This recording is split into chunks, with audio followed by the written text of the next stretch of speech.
Thanks for joining us. I'm Elliot Francis. Thank you so much. This is Livestream, Election Night Livestream here on Facebook and YouTube. Thanks for joining us, and we're so glad you could be here to share our company this evening. Let me explain to you just exactly what we're going to try and do here tonight. We've got 20 guests that we're going to be talking to over a 4-hour period live.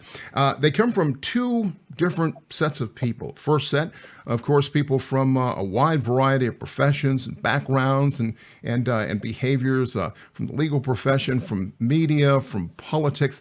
The other group comes from a group of, artists, entertainers, for a voting coalition called Just One Step for Democracy. Some of the early election results have come in. We'll talk about that and look at some of it in just a second. But I kind of wanted to go around the room and see how everyone is feeling tonight. I mean, we saw some spaces and changes between Florida's numbers of new registered GOP and also in Pennsylvania. So I'm keeping an eye on those things. The anxiety is very high. I'm noticing that with friends, family. I actually have one friend who took off and lives in Southern California. She's in Santa Barbara, completely unplugged. I know, like I've been told by a lot of people. I've tried to, do it in my own life. Sometimes you just have to claim it.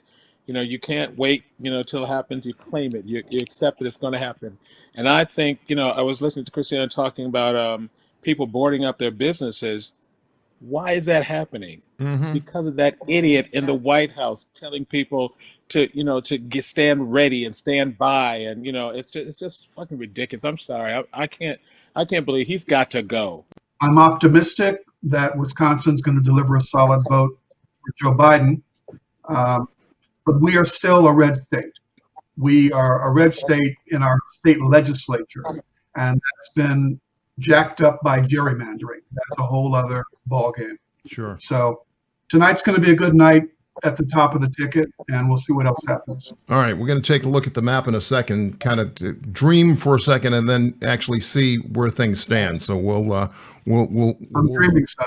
I'm dreaming. Dream on, brother. And I've never seen in my life so many people active and out there and ready to get into action, ready to learn.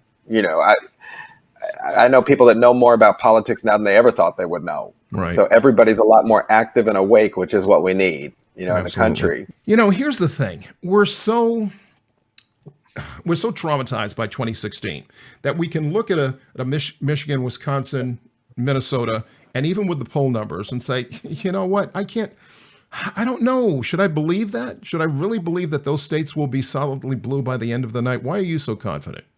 I think Florida might be kind of tough. Yeah. But, when I did my personal map, I came in at about 352 in my dream map. But I'm confident that it's going to be over 300. Yeah. Okay. Christiane, what do you say when you look at this map here? What's it saying to you? I keep those three states solid blue actually this time. Arizona, I'm actually believing that might actually go blue. Nevada, I live here. It's very much a mixed bag, but the demographics, because we pulled so many people from California, same thing with Arizona. I think those will remain blue.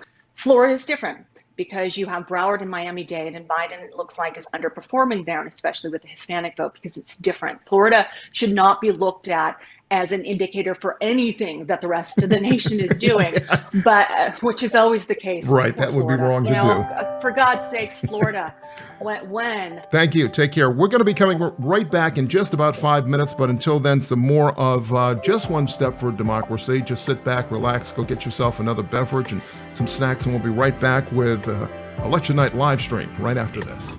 Oh, thank you. I got it. How are you, Elliot? I'm very good. Very good. This land of liberty, you made a promise. I don't want to take anything for granted at this point. I want to sit back and just ride this through. I just want to wake up tomorrow morning and hear it, to tell you the truth. I'm more concerned about what could happen because of what people think might happen. One day I feel like we got this. The next day I'm like, I just want to get in, just pull the covers over my head. Me and Bobby and Yvette knew each other, but Bobby was new to me. And we sat there and hashed it out and had the concept and went back to the room and they said, how soon can you have it? And literally we're like, in a week. And we were off and running. Happy to see Colorado turn blue. I was not particularly worried about Colorado staying against Trump, but we've got one other race there, and that's to get Cory Gardner out. And so we're very hopeful that John Hickenlooper will be our next state senator. Paying attention to the phone line now. We got a caller coming in. Whitney Marshall Jackson is calling from New York City. Whitney Marshall Jackson. Hi. You're on the live stream. Hi, how are you? Really, thank you, Mr. Francis, for having this venue for us to have to watch what's going on. I think if I watched it on television, I wouldn't really be really well informed. And they play what Nat and I refer to as little nobodies and heroes, because you can be both a little nobody and a hero at a time by taking these little actions that change the world, like voting, for one. So we ended up developing this story about time travel, and these two sisters, we played two sisters. We're not actually sisters, but we look like we could be on TV. So we played Nat and Kat, who were two sisters who had this business for taking people on time travel adventures. Personally, I'm amped up. I mean, for me, coming from a journalist background, this is kind of like the Super Bowl, so it's kind of cool to see all the numbers coming in and out. I know that there is more at stake than just numbers, however. Although I may be off because, as we know in the last election, we all thought that Hillary had a really good chance, and look what happened. Right. We're all traumatized by that. And so it's not an accident that Trump was there practically, 24 hours ago in Kenosha, of all places. And but that being said, I think Wisconsin might pull it out. We have a real battle here, not in California, but across this country, in order to get a change, a positive change. That's my concern, that the pushback will not be one that causes any violence, and two, that we get that our voices are heard. Every vote needs to be counted. Every vote.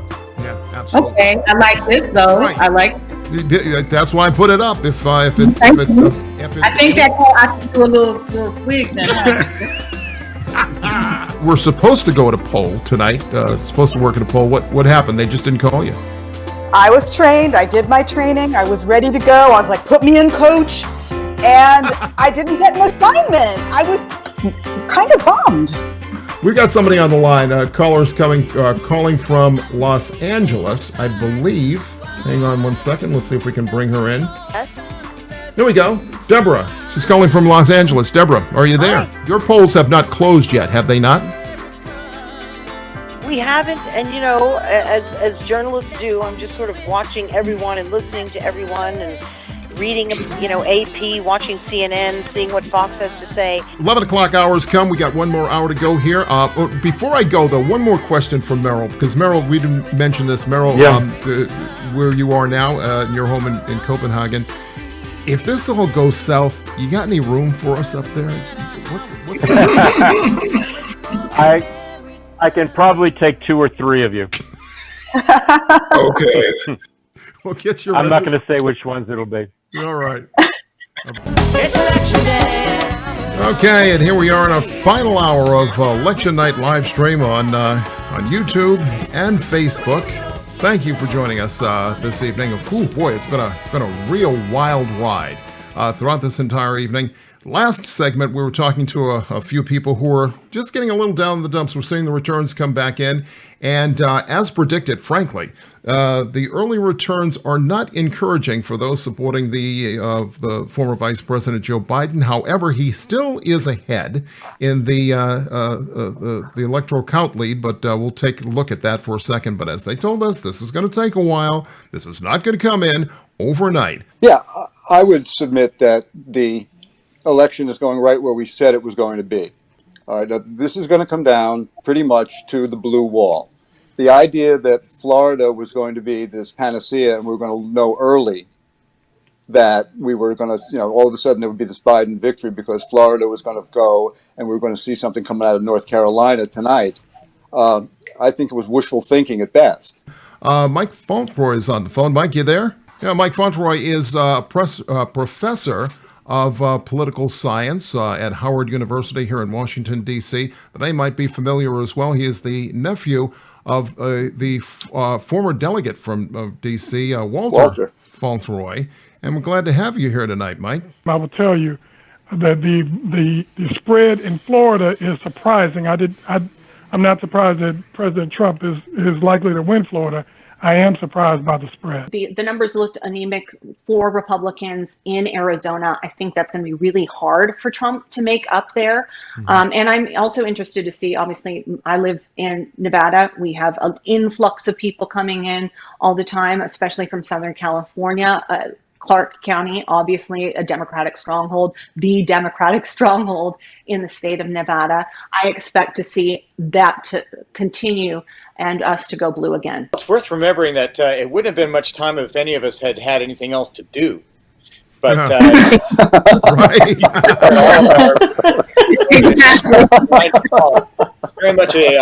very much a buyer's market for talent right around now.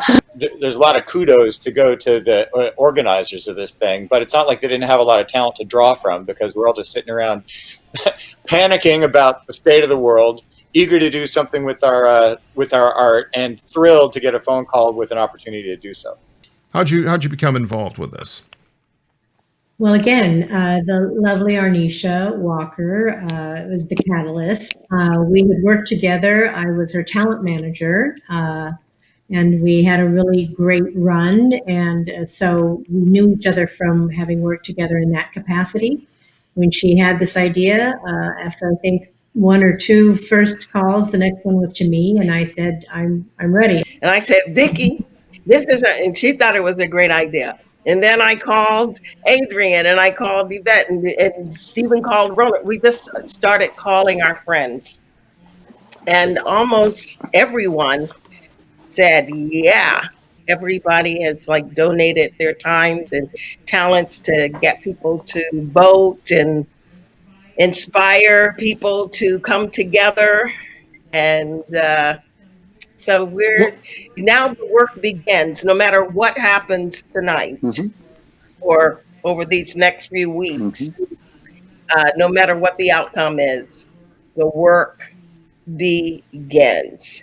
Okay, so here we go. 12 midnight. As you can see, the numbers haven't changed much, and they probably won't for a couple hours. It's going to be a long slog, y'all. Again, thank you all. Thank you all very much for staying with us. Remember, Now with Elliot Francis returns in about 2 weeks on regular schedule every Wednesday. Facebook, YouTube, like us on Facebook, subscribe to our YouTube channel, and keep listening, keep voting, and keep working. Thank you all. Take care. Peace. Why are we so far apart? How did we get this way? How do we measure our wounds and start to heal the pain? Can we take just one step? Vote. From all this frustration, just one step. What do you say? Vote. I want to take just one step to rescue a nation. Just one step today. I want to take just one step from all this frustration. Just one step. What do you say? Vote.